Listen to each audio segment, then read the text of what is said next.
എന്റെ ഭഗവതി, ആരുമില്ലാത്തവരാണേ ഒന്നും വരുത്തല്ലേ. കൊച്ചമ്മ സമാധാനായിട്ടിരിക്കും, ഒന്നും വരില്ല. കുഴപ്പം വല്ലതും ഉണ്ടോ? കുഴപ്പമുണ്ടാക്കലല്ല ഞങ്ങളുടെ ജോലി. ദേഹി മരുന്ന് കൊണ്ടുവരണം. ഇപ്പൊ തന്നെ വേണോ? പിന്നെ എപ്പോഴാ?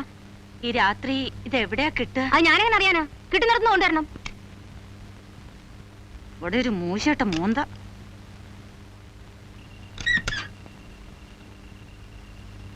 ഏയ് ഏയ്, എന്താടി ശല്യം? നിങ്ങൾ ആള് കൊള്ളാലോ. അവിടെ ഒരു പെണ്ണ് ചക്രശ്വാസം വലിക്കുന്നു, ഇവിടെ ഒരാ കൊടുക്ക തുറക്കാം. പിന്നെ ഞാൻ എന്ത് ചെയ്യാൻ അവിടെ ഒന്ന് കാവലിരിക്കണം? അതൊന്നും വേണ്ട. ദാ ഈ മരുന്നൊന്ന് വേഗം വാങ്ങിച്ചോണ്ടോ. ഈ പാതിരാത്രിയിലോ? എവിടെ കിട്ടാനാ? കിട്ടുന്നിടത്തുനിന്ന്.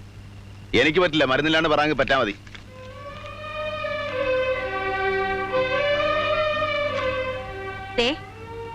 ഈ മരുന്നില്ലാണ്ട് അവക്ക് എന്തെങ്കിലും സംഭവിച്ചാലുണ്ടല്ലോ. മനുഷ്യന്മാർക്ക് പറ്റുന്ന ഓരോ പറ്റ്. വല്ല 10,000-10,000 കൊടുത്തിട്ട് പോയാ മതിയായിരുന്നു. പെരയും ബംഗ്ലാവ് ഉണ്ടാക്കാൻ നിന്നതാ. അങ്ങനെ പോയെങ്കിൽ നിങ്ങൾക്ക് മനസ്സമാധാനം ഉണ്ടാവുമായിരുന്നോ? ഒരു കാര്യം എനിക്ക് പിടികിട്ടി. വാക്കിലും നോക്കിലും മാത്രമേ ഉള്ളൂ ഈ മൊരപ്പത്തരം. പുറത്ത് കാണുന്ന പോലെ അല്ല ഉള്ളു, അത് പട്ടുപോലെയാ.